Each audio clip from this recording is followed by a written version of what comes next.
Our guest is author Alex Pucacco. Alex is based in Nottingham, England, and is an engineer by training, working in the wind industry since 2011. Alex is the author of a brand new book about being a wind turbine technician and engineer. It's called Where the Wind Takes You: Adventures of a Wind Turbine Engineer. Alex, welcome to the program. Thanks for having me. Appreciate it. So there's very few books about being a wind turbine technician or engineer in the field, and yours is interesting because it's based on real life experiences. And I know you've changed the names to protect the innocent. Innocent. Innocent, well, quote unquote innocent, right? It's but it's really based upon on some level your interactions and working in wind. You've been in wind over 10 years, and you went through some of the sort of what I would call early times in wind, when wind started to become big, and in Scotland, and it looks like mostly Scotland early on. At least some of the book is about that. I want to hear some of the details, like how did you get into wind? Why did you get into wind? What were some of those early experiences? Because that at that time, it was a difficult industry to get into. It was, and I think it still is to a degree. And as I always say, it's better to be lucky than smart.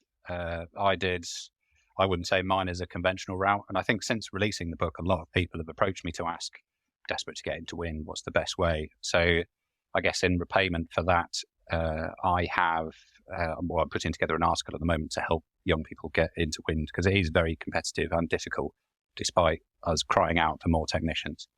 So yeah, I did a engineering degree at the University of Nottingham, which was completely useless. Didn't pick up a spanner in the entire time. Graduated into a recession. Ended up working for a small UK manufacturer of off-grid wind turbines, the tiny ones you see on the back of boats.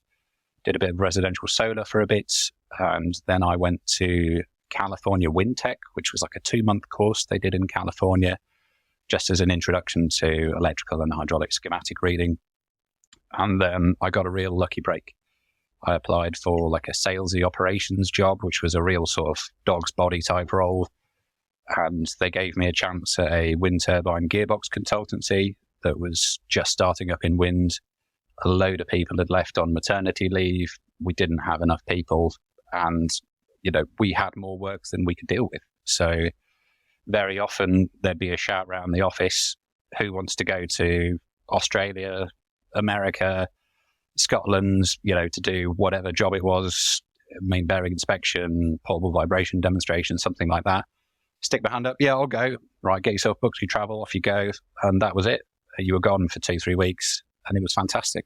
I was very, very lucky. So this must have been before kids and wife, right? Yes, this was, this was very much before BC, as they say, before children. So I've got 2 young kids now. So those days of sort of carefree travel without permission slips signed, sealed and delivered, very much before that time. But and I think that's true of a lot of people's experience within wind, is that especially if they work for OEMs where they do a lot of travel, the story of the traveling technician is a very, very frequent one. And how they sort of progress into sort of working at a particular wind farm or getting 2P'd across, where they get employed by the wind farm owner. So it's a fairly familiar journey, and then they progress to site manager, etc. So as I traveled around these places, visiting different wind farm site owners, lead technicians, everybody that worked in wind all over the world, I started talking to them, ask about their backstory. And usually you could get them going, telling stories quite easily. And as somebody that get bored, and there's a lot of dead time and waiting around in wind, as anybody knows, whether it's for a boat or for wind or weather or parts, there's loads of waiting. So you can usually get people talking, and understandably quite a lot of the subject matter within the book, Where the Wind Takes You, is about going to the toilets and those idle hours spent talking absolute nonsense, pranks, getting into shenanigans, crashing pool cars, everything you would expect of unsupervised men alone 100 meters up in the air. Ex-squaddies, obviously they've got a very interesting approach to work, great sense of humor. So it's a very male-orientated book, I'm sorry to say, although there are female characters in it. But because of that, a lot of the humor is very male. So it's very good value for that. There are 11 chapters in here, which are essentially, each of them is kind of a trip to a different wind farm in a different country, and it follows the journey of Aaron, who is a wind turbine apprentice, him trying to get his feet on the rung of the wind industry as he progresses, as he bullshits his way through every scenario because he doesn't know what he's doing, and just him desperately trying to blag any type of competence or perceived competence as he figures out what it is he's supposed to be doing. And all the colourful characters that he meets in wind turbines, completely unsupervised and alone. So it's really his journey.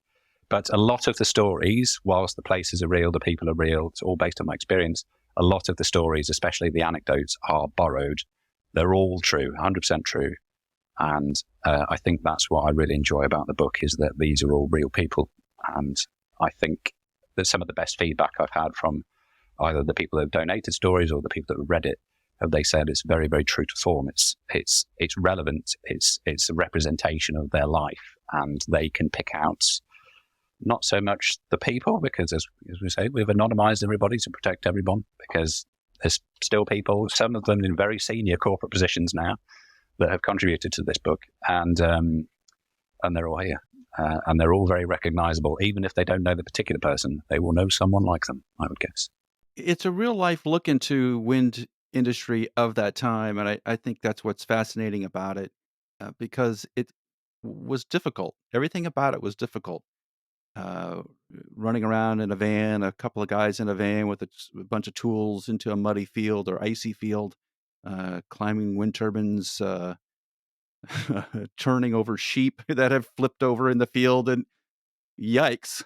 It's very easy to be unprepared, because the nature of wind is very changeable anyway. When you couple that with the fact you're trying to maintain a turbine where all of the paperwork you've got is begged, borrowed, and stealed, the tooling is kind of modified ad hoc. You know, it's you have to be incredibly adaptable, at the same time squeaky clean from a health and safety perspective, and it's completely impossible. Speaking of squeaky clean, a lot of the book is about everybody being dirty or greasy or covered in mud. At that time, that's how it was. It was a very unregulated, and so to speak, industry. Things needed to get done, so it took tough people to get it done. And that's the thing that stands out about the book. Yeah, it is the Wild West. I mean, there are some stories in here which go all the way back to sort of, the engineering hippie days of the late 80s, where, lattice towers, everything else. So there are, even though most of the story is based on sort of the 2 megawatt platform, the sort of early 2010s sort of workhorse G15s, 2.3s, this type of thing, there's a real span in there. And despite us having the wind turbine safety rules now, and we know better, and everything's in the spotlight, we have oil and gas and some very, very established financial players at the scene, especially in offshore. It's still the Wild West. What happens up tower still stays up tower, and there's a very, very big gap between those that finance and those that maintain. And I think the stories still keep coming. I was worried, especially now, the introduction of turbine toilets into sort of some of the newer machines.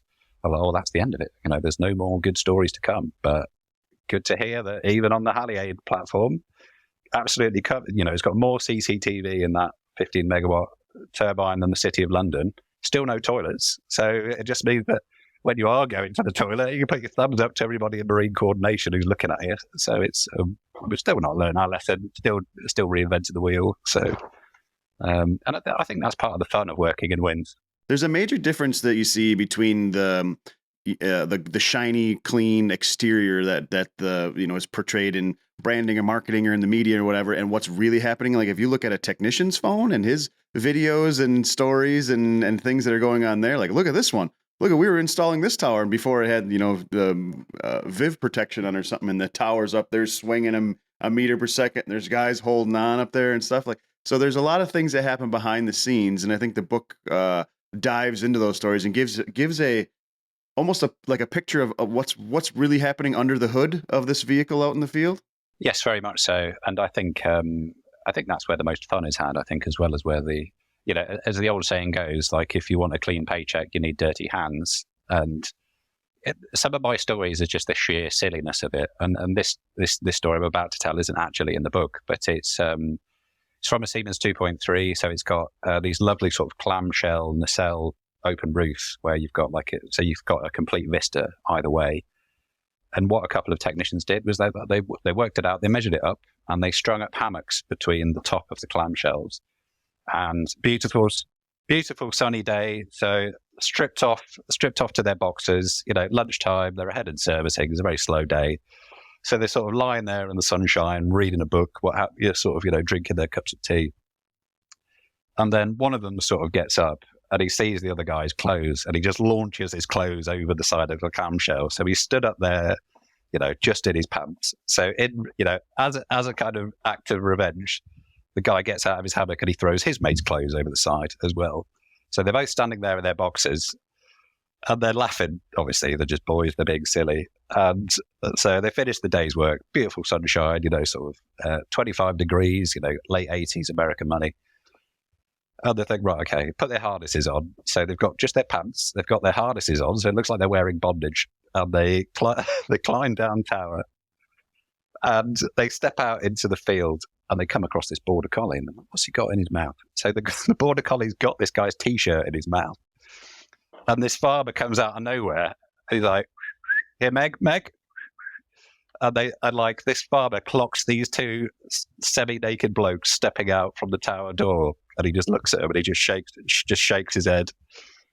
And it's, as you say, where else could you do that? For anybody that's worked in wind for any length of time, being in a car or a van or a truck is just part of that lifestyle because you spend so many hours in there. And that's a great deal about the book. There's like two places where the technicians are. Spend a good bit of time in a vehicle, stuck, or trying to get a wounded vehicle back to the hotel. And then the second is the hotel, that how many nights you spend away from home and the different crazy places you end up spending a hotel night. And UK hotels are a lot different than American hotels.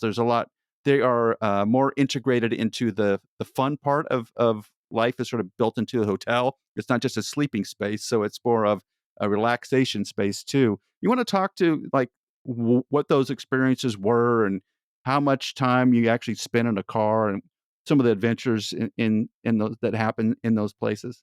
Yeah, sure. I mean, inevitably, a huge part of the job is travel. And in your 20s, it's fantastic because you're partying around the world on the company dime, which, can you really put a price on that? But in the UK, all of our wind farms, they're fairly remote.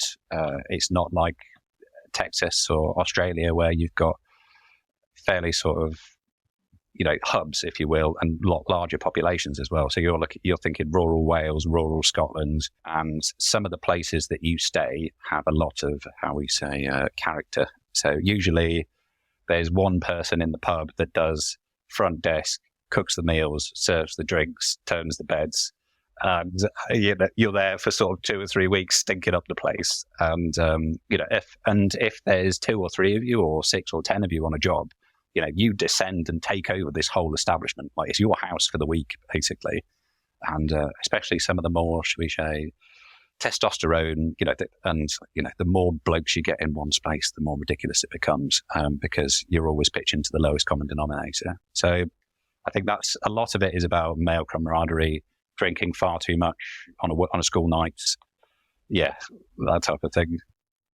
But yeah, the travel aspect as well, cultural observations as somebody that had not seen much of the world before working in wind, going to Australia and observing for the first time that no, actually the wind turbines do spin in the same direction. It's still, still a wind turbine. So, desperately trying to walk the walk whilst not being able to talk the talk.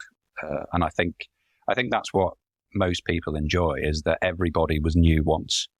And this is very much, somebody that was just starting in wind. And we were not just within wind at the time, but the company that I was working for as well. We were making it up as we went. And I just could not imagine doing that now, especially when you consider the size of the companies that operate these wind farms. Absolutely huge utilities. And you've got a bunch of chancers just walking in and just making it up. But yeah, I don't know. I'd like to think we have matured and some of that stuff which happened then wouldn't happen now, but it still happens, definitely. The other thing that stood out was the number of times you're looking for tools, particularly sockets, that there's always a missing socket and you find tools in the weirdest places. We want to talk about some of those situations? Yeah, I mean, it's the classic meme of sort of the lost 10 mil socket. And I think Aaron actually finds one during one of the stories, which just goes to show how lucky he is. But yeah, misplaced tools. The main tool of my trade was an endoscope, which was an incredibly unreliable piece of kit because they were supposed to be designed for inspecting squeaky clean off the production line Rolls-Royce jet engines. We used to stick them in oily gearboxes and main bearings all the time, and understandably they broke quite often. So you'd be left on the other side of the world with a very expensive but broken bit of kit, and it happened a lot. Who has to deal with all the technician silliness that's happening out on the wind turbines themselves? The people who manage these guys must have incredible stories, and probably just wait for the telephone to ring. I tell you what, they have some of the hardest jobs. It makes me very, very thankful that I don't work in operations and maintenance anymore, because it's like having a second family. Like you have, one of the stories is about a site manager in Illinois somewhere. He has 100 and something plus turbines and a similar number of landowners, or the cornfield farmers that own the land and therefore get a bit of a kickback from the turbines. And it talks about his relationship with his many bosses that he has, these sort of slack-jawed farmers that sort of complain when his turbine's down or is being maintained or something like this. And he doesn't really need to look at SCADA because his phone will ring and the farmer will tell him that the turbine is off. So and a lot of the best site managers used to be technicians, and because of that, they know exactly what the techs are up to. They know when they're taking the piss, when they're taking too long on changing the brushes or inspecting the filters or whatever it is the task that they've been given. And they are kind of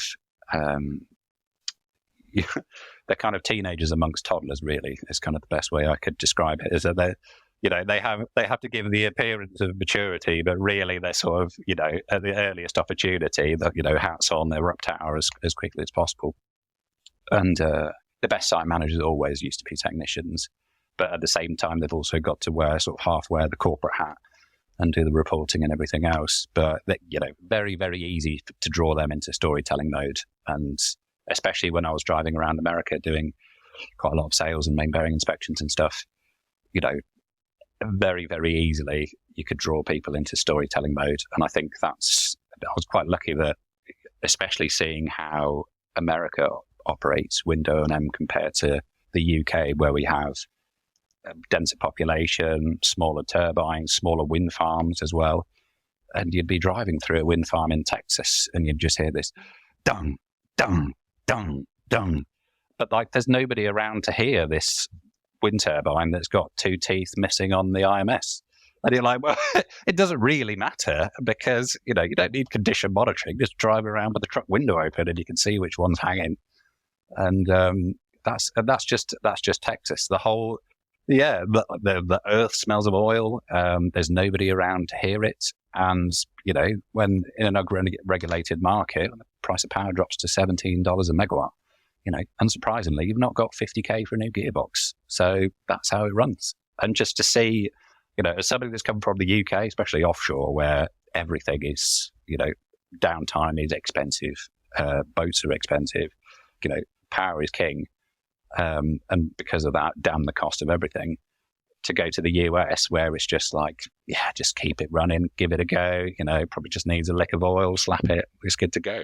It's interesting to see how, depending on the market drivers, the turbines, the wind farms, how different countries operate. And that's another piece of insight that the book provides as well. But there's pictures in here as well, some of them based on my own photographs, others which are borrowed. Really, if it's coming up to Christmas time now, if you have somebody in your family that reads the Daily Telegraph and still calls them windmills, it might be a quite nice little eye opener for them. If they can actually talk to you about your job rather than just asking the usual sort of benign questions of feigned curiosity. So it's fairly accessible. Anybody that's either worked as a technician, or if they have a white collar job now, or if they want to reminisce about when they used to have to get their hands dirty, or indeed, one thing I would suggest though, don't give it to your kid if they're young, because it's 18 plus. So a couple of people have asked me that. It's not really age appropriate, as well as the representation of how what it's like to be a female engineer within wind as well, which is, compared to other industries, I think we're pretty awful at in terms of representation. So that's touched on as well. So there's lots of themes, something for everybody, but it's very, very light. It's a very easy read, and it's humorous. So it's not that serious. So where can people get the book, Alex? What's the easiest way to buy it? Well, there's two options. So the book is in aid of a mental health charity. So this was written for Mind UK, and it's really to support young people into help building their confidence, overcoming issues of anxiety, depression, anything really that's going to prevent them sort of experiencing and enjoying life from a mental health perspective. If you want to support mental health charities, it's available through my website, which is windyproductions.com. If you go onto the book section, it's within there. And if you are less bothered, or if you want something a bit more accessible, it's also available through Amazon as well. So Where the Wind Takes You is the name of the book, and Adventures of the Wind Turbine Engineer is the subtitle. Please do buy it on there. Leave a review if you like, and please do enjoy. Give it to your friends, family. So Where the Wind Takes You is just full of unfiltered, true-to-life stories about the wind industry, and it's a great gift for the wind technician or engineer in your life. And honestly, how many times can you gift a Lego wind turbine? This is something different for the holidays. You can go on Amazon, go on Alex's website, and order the book, because it is a really good read, and it does give a lot of great insights about the wind industry. So, Alex, this has been fantastic.